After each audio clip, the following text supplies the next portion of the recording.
Hello বন্ধুরা, নমস্কার। চলে আসলাম মনিকা কিচেন ব্লগে। এই দেখুন, আমি এখানে আলু সজনের ডাঁটা নিয়ে নিছি, আর সাথে পেঁয়াজ সাদা জিরে ফোড়ন দিয়ে এই যে আলু সজনের ডাঁটা কষিয়ে নিলাম। এখন আমি এক এক করে মশলা দেব। দিয়ে দিলাম কাঁচা লঙ্কার পরে দিয়ে দেব 1 চামচ আদা। এই যে আদা বাটা দিয়ে দিলাম। আদা বাটার পরে দিয়ে দেব একটু জল, লবণ। তারপরে 1 চামচ জিরের গুঁড়ো, 1 চামচ জিরের গুঁড়ো দেবো। একটু জল দেওয়ার পরে জিরের গুঁড়োটা দেবো 1 চামচ।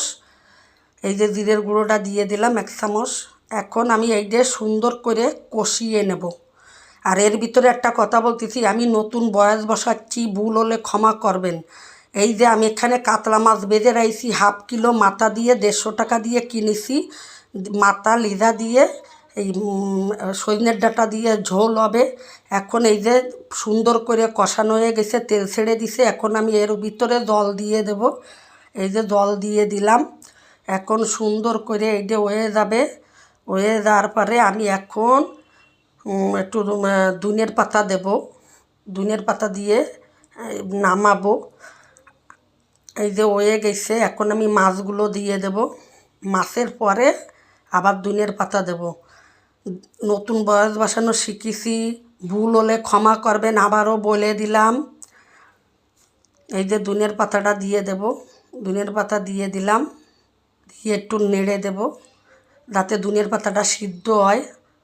আর আমার ভিডিওটা দেখে ভালো লাগলে লাইক, শেয়ার, কমেন্ট করবেন। ফেসবুকে পেজ আছে, ওখানে ফলো করবেন। আজকের মতন টাটা। ছোট বড় সবাই রে থ্যাংক ইউ ভিডিওটা দেখার জন্য। ভালো লাগলে একটা শেয়ার করে দেবেন। দেখতেও সুন্দর হয়েছে, দেখুন। টাটা।